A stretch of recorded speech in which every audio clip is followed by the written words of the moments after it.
Get ready to brighten up your night, because on this edition of Catholic Magazine, we'll shed some light on the issue of adoption as we meet a family who manages to achieve 12-part harmony. Father Pat Lavin will be here to remind us that even though life may sometimes be the pits, there's always light at the end of the tunnel. All this and much more on this Easter Sunday edition of Catholic Magazine.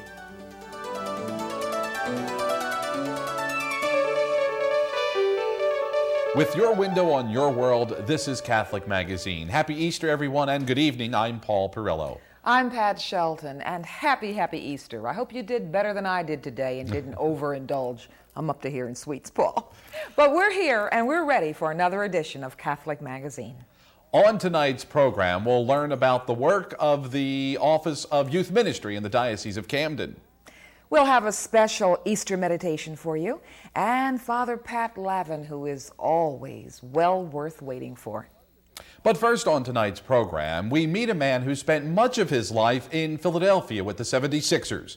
Pat Williams is now the general manager of the Orlando Magic. And tonight, we learn about his 12-part harmony. Go! Don't race, it's not a sprint. If you're in Winter Park, Florida on a Sunday morning, you may see an unlikely combination of 12 children in a friendly race. 4 were born in the United States, 4 in Korea, and 4 in the Philippines. But now they live together as one family with their parents, Pat and Jill Williams. The brothers and the sisters are to stand up and encourage and root for each other. I think another great key to the family is teaching them that they are teammates.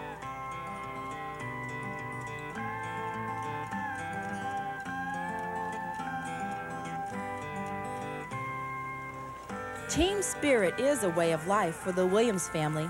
Pat is president and general manager of both the Orlando Magic basketball and the Orlando Sunrays baseball teams. His kids even help out at the games. Now, Bob, listen to me. We've got 20 minutes as soon as that rain stops. We got to get that tarp off, okay? Pat and Jill say that adopting is rewarding, challenging, and a joy. But Pat discouraged the idea at first. God seemingly has put this burden on our hearts, actually put the burden on Jill's heart. I would never have paid attention to this at all. I had no burden. Jill, from the time we got married, was talking about adopting Asian children, and she can't really tell you why. That really was a very deep-seated area in her life, and thus became a great tension point in our marriage. And finally, in late 1982, I realized just what a breaking point it was in our home, and that's when God really spoke to my heart, and I began to move forward aggressively in the adoption of these 2 little girls who arrived 7 years ago. And someone put them into each of our arms, one in his and one for me, and we kind of looked at each other and we said, what do we do now? And the social worker said, you go home. You're a family, you know, and put them to bed. And the thing was, our American children, our homegrown children, just accepted those girls. They bonded so quickly. That bond strengthened as they blended American and Asian traditions into their lifestyle.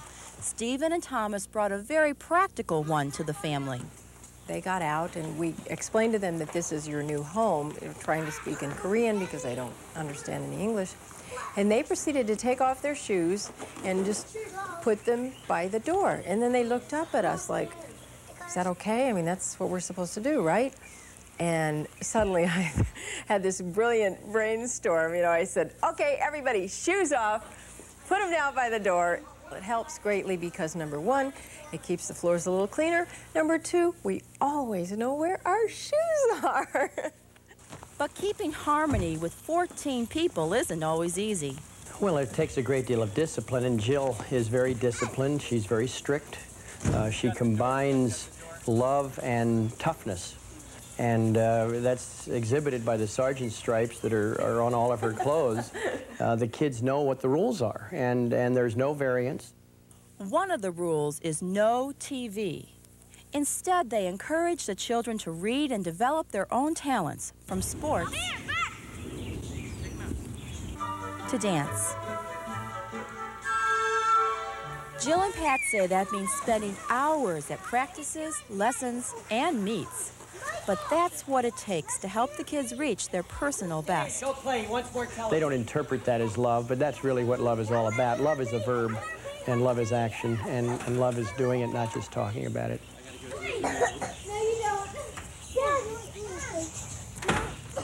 As Christians, we all have certain gifts or desires, and in the case of some people, it may be the gift of giving money if they're blessed that way. It may be the gift of volunteering their time with prison work. In our case, it appears to us that the greatest interest, the greatest desire in the area of service comes in adopting children and bringing them from other countries into our home. All right, let's pray for lunch, all right? Lord, thank you. My greatest joy is just all being together, sitting around the table together, sharing what happened throughout the day. And, you know, some kids saying, Mom, I got an A in spelling or something, and 2 years ago he couldn't even speak English. You're obviously moved. What's the movement from? Well, you know, there's so many times when you're saying, why are we doing this? What's, you know, throw up my hands in despair. And yet when I think about these kids and what they really would have, their life would have been had they been left in the orphanages, and especially our Filipino boys who were older, they really didn't have a chance. Nobody wants older children. Everybody wants the cute little babies. Jill and Pat want others to understand the adoption process. That's why they wrote 12-part Harmony. It tells not only their story, but answers questions about adopting from different countries and the issues families face. We've had a few older couples who have come to us, and a few of the women with tears in their eyes saying, you know, this is something I wanted to do many years ago when we were younger, when our children were younger. My husband refused. Or the other way around. The husband wanted to do it, my wife refused. And I mean, they have missed a great joy in bringing some more children, giving some children a real forever family. And I guess we'd like to say, you know, if you're considering adoption, move forward, go for it, because the rewards are great.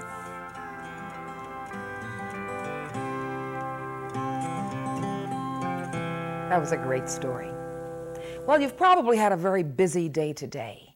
I invite you to take the hand of someone in your living room and share with us this Easter meditation. Thanks to you, O God and Father, praise for radiance shining bright, piercing hearts that once were darkened, raising souls to heaven's height. Let us sing out alleluias for the sake of Christ, your word, our Messiah, your beloved, earth's Redeemer, heaven's Lord.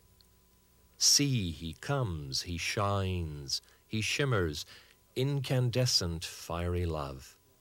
See how death and darkness cower, chased by glory from above. Father, thank you for this Jesus. Father, thank you for his light. Thank you for these vigiled mysteries, for the gleam surpassing night. Now with angels luminescent we our humble voices raise, to you, Father, Son, and Spirit, singing Easter joys and praise. Amen. Stay with us. There's so much more ahead on this edition of Catholic Magazine. Don't touch that remote control. We'll be right back. Set materials for Catholic Magazine provided by Tague Lumber Incorporated, serving the Delaware Valley for over 75 years. And by John Wanamaker, fine stores in the Delaware Valley. Every 53 minutes, an American child dies because of poverty. Children make up 27% of the general population, but they account for 40% of the people living in poverty. As the numbers indicate, the situation has reached a crisis level. Johnson, you seem to have a clear picture of the problem. What's your assessment? I'm more than a number, I'm a person. If you don't take care of me today, how do you expect me to take care of this country tomorrow? The act of praying is also meant to open us up to God and our neighbor, not only in words, but also in action. Pope John Paul II is expected to make Blessed Catherine Drexel of Philadelphia a saint of the Catholic Church. Blessed Catherine was an educator and a pioneer of racial justice in the early 20th century.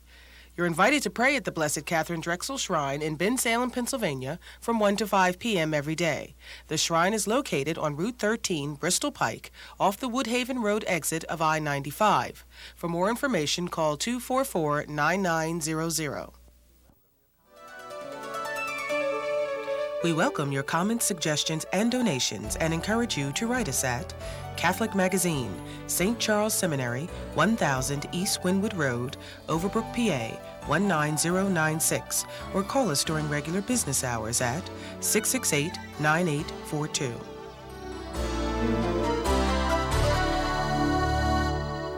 A sure sign that spring has sprung is, of course, Easter Sunday. Another telltale sign of spring is Youth Fest, a celebration of youth in the Diocese of Camden. And this year's Youth Fest 4 promises to be better than ever. Here to discuss Youth Fest, as well as other activities in the Diocese of Camden as pertaining to youth, is Jeff Cordner, Director of Youth Ministry in the Diocese of Camden. Jeff, welcome and happy Easter. Thank you, Paul. You too. It's that time of year again when we get ready to celebrate Youth Fest in the Diocese of Camden. This year it's April 25th, yes. I believe. For our viewers at home who may not be familiar with Youth Fest, can you explain to them what it's all about? Sure. Youth Fest is a time for youth to come together and celebrate the positives of being a youth in the Diocese of Camden. It's a chance to gather with other youth and just basically celebrate, socialize, and be filled with the Spirit. Now, this is the 4th year for Youth Fest. How will this year's celebration be different from previous celebrations? We, aside from changing the schedule around a little bit, we've invited some Catholic celebrities to come out and do some faith sharing. This year, as I guess in previous years, you're asking participants to register in advance, I guess, more or less. Is that to get a hold on exactly how many people will be attending? When you plan for an event that we're hoping to have over 1,000 kids come to celebrate, we like to have an idea so that we make sure that we have enough of, especially food, for the day. Now, this is just one of the many events that your office is involved in planning year-round. What are some of the other events that take place in the Diocese of Camden for the youth? Aside from Youth Fest, we also have a World Youth Day celebration at the end of October, where is another day for kids to come together. But that one, rather than focusing on the social aspect, we fill them with some type of enrichment, either educational, through different workshops, or just to come together and celebrate in another way rather than just socially. We're also this year planning for the summertime 2 major events. For the 2nd year, we're planning our service project, which is where we bring 25 to 30 kids to the city of Camden and involve them in various modules of service throughout the city of Camden with various types of social service organizations. And this year, for the first time, along in cooperation with the Family Life Office, we're planning a summer camp for kids ages 5 to 11 at our CYO Center in Blackwood. And I guess perhaps the focus of a lot of the youth activity this summer will be World Youth Day, which of course is taking place in Denver, and of course Pope John Paul II will be in Denver to address the throngs, literally, that will be gathering there. Yes. Will the Camden Diocese be sending a contingent to the event in Denver? Yes, we will. Right now we have about 65 people registered to go to Denver with us. We are cooperating with the Diocese of Metuchen and doing it on a regional basis, which is the Diocese of Pennsylvania and New Jersey. We also have about 3 or 4 other delegations going out to Denver. They're going through our office, but they're doing their own, either through a caravan of some sort. One group I know is renting Winnebagos and driving out there and then going to camp along the way. This has been a long time coming, this World Youth Day in Denver. I believe this is the 5th one, the 5th celebration of youth, I guess on a grand scale like this. Is this the first one in the United States that you're aware of? To my knowledge, yes. This is the first one that the Diocese of Camden will be participating in locally. I know in the past they've gone to a couple, I think, in Spain and Portugal. there has to be plenty of excitement as these teenagers gear up and get ready to head on out to Denver. Are we talking just about teenagers for World Youth Day? And I guess the term youth tends to be pretty much open-ended. People may think, well, it's just teenagers, but what would be the high end of youth today? Our delegation is youth, young adults, as well as adults who work with youth. Mm-hmm. Youth, I guess, on a national scale, what we do is 13 to 20. And then young adults start from 18 to 35, and I guess anybody 35 plus would fit into the adult category. So there, although we say youth, we still involve young adults as well as the adults who work with them. Now, being the director of youth ministry in the Diocese of Camden, I would have to ask you that as these delegates to World Youth Day in August are prepared to go and they attend, what would you hope they come away with after attending this celebration in Denver? I guess aside from a true sense of the spirit, I think I would like them to come away with a sense that they got to see the church in action. Church is a movement, and this is certainly one example of such movement. And I would hope that they would come away with that they are just, they are part of this movement, and they have a lot to offer the movement. So often we hear the youth of today criticized because of all the negative publicity that is so often associated with youth movements and just with teenagers in general. But yet in Camden, it seems like the youth movement is alive and well and doing a lot of positive things. Yes, it is. I'm real proud of the youth that we have. They're a real good group of kids. Even from the ones who might not be as active as far as taking a leadership role, there's still a good group of kids and they have a lot to offer. I look to them a lot to help out with a lot of our planning of different activities, because after all, it's their day a lot of the times that we're planning, so they need to put as much input as possible in it. Jeff, quickly before we have to wrap up the interview, if someone would like to find out more information about your work in the office as well as other programs regarding youth in the Diocese of Camden, how could they go about getting in touch with you? They could contact me at area code 609-756-7919 between the hours of 9 and 5. Very good. Thank you very much, Jeff, for being with us on this edition of Catholic Magazine. Up next, it's time for Father Pat Lavin. And tonight on this Easter Sunday, Father Lavin reflects on our mystery of salvation. Hello, this is Father Pat Lavin, and this troubadour has taken himself to a trip to St. Joseph's in the hills of Malvern, Pennsylvania. It's here where the men of Malvern run one of the largest retreat houses in the world. Last year, over 23,000 men, women, and children came to this place to ponder and to pray. I am very much reminded of the happenings of last week, where Jesus entered the city of Jerusalem on the back of a donkey. And the people cheered him as a king, and they cut down branches and they laid them at his path as he came through into the city. And some said, possibly this is the Messiah. And others said, what do you mean, possibly it's the Messiah? He is the Messiah, and he's going to deliver us from the bondage of the Romans. We'll make him king. Oh, and as the merrymaking goes on, Jesus makes his way to the upper room in order to share his last meal with his disciples.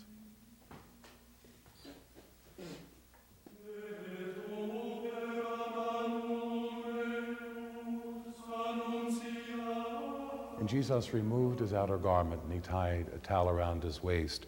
And he took a pitcher and a bowl. And he filled the bowl with water. And he got down and he began to wash the feet of his disciples. And Peter said, no, Lord, you're not going to wash my feet. And Jesus said, Peter, if you don't let me wash your feet, you're no friend of mine. In that case, Lord, not only my feet, but my whole body. You see, Peter was not really very dumb. Foolish sometimes, but he wasn't dumb. Because he knew if he permitted Jesus to wash his feet, he would have to wash feet for the rest of his life.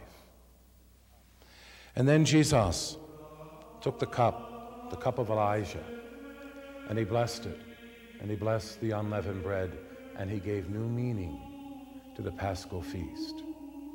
He gave himself. These two acts together are an invitation for you and for me to do this in remembrance of Jesus, whom we believe to be the Christ. as the meal went on. One would betray him, and he got up from the table. He couldn't take it anymore, and he left, and he sold Jesus for 30 pieces of silver. You see, because he expected a Messiah that would come in riding on a white horse with a great big red plume in its hair. And instead, he got a fool who rode in on the back of a donkey, and he said to the people, "Love your enemies." This is our promise, to do this in remembrance of him.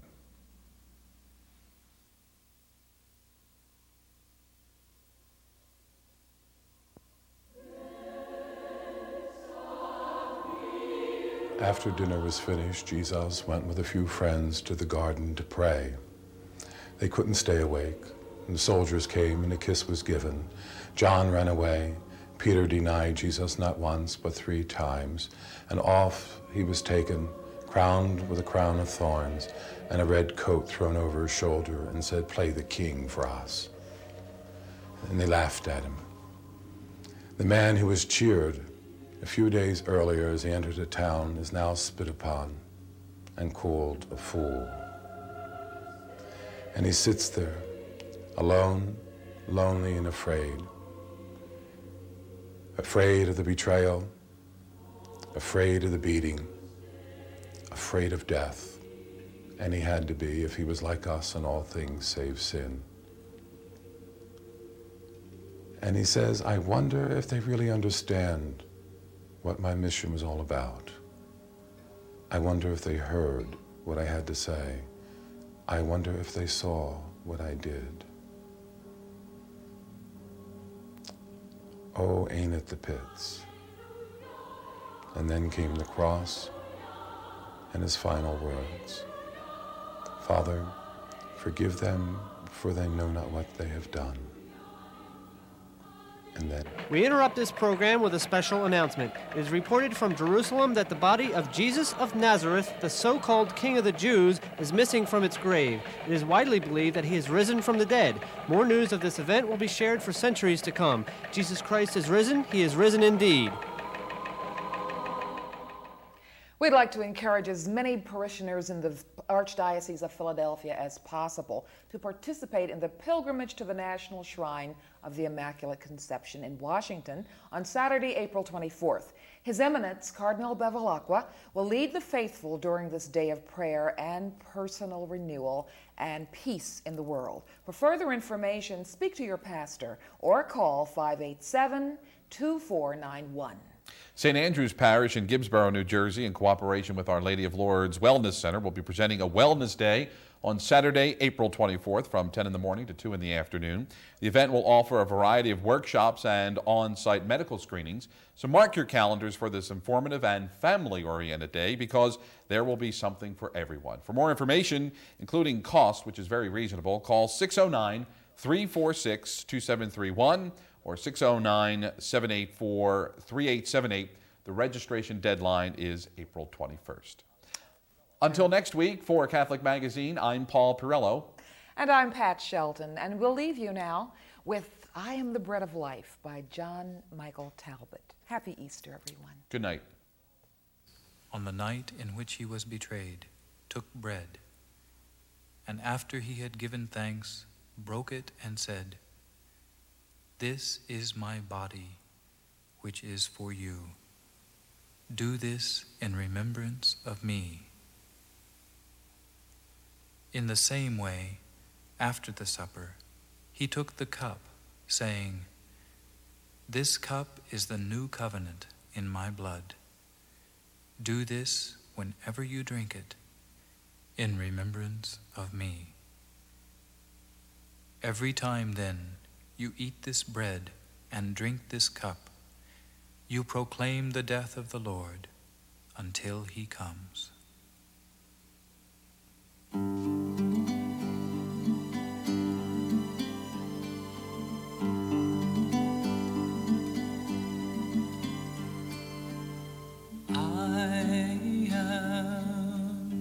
The bread of life.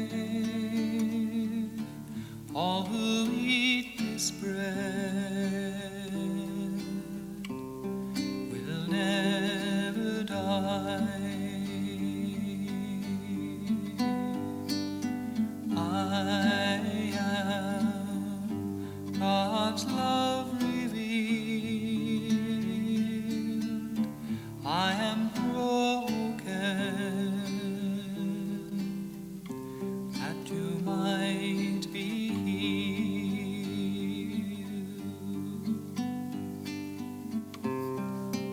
all who eat of this heavenly bread,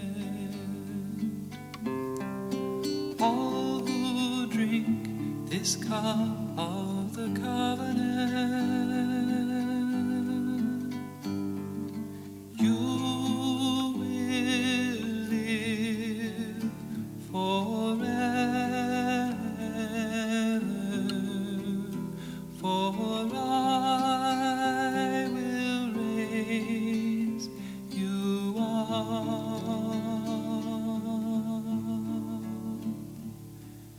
I am the bread of life. All who eat this bread will never die. Every day, Jesus humbles himself just as he did when he came from his heavenly throne into the Virgin's womb. Every day, he comes to us in humility when he descends from the bosom of the Father into the hands of the minister of the altar. No one who comes to me shall hunger again.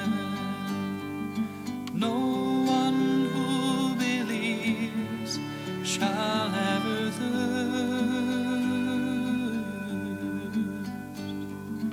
All that the Father draws shall come to me, and I shall give them rest.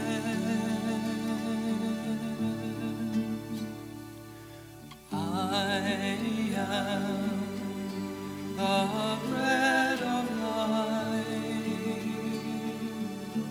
All who eat this bread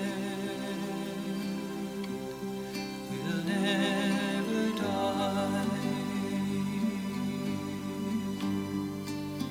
I am God's love revealed. I am broken that you might be. Jesus shows himself to us in this sacred bread, just as he once appeared to his apostles in flesh. With their own eyes they saw only his flesh, but they believed that he was God because they contemplated him with the eyes of the Spirit.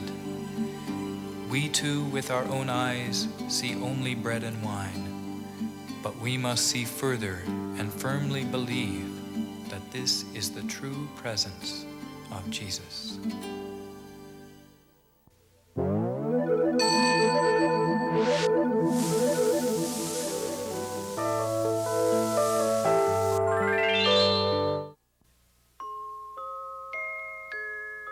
Here's one time it doesn't matter who your neighbor is.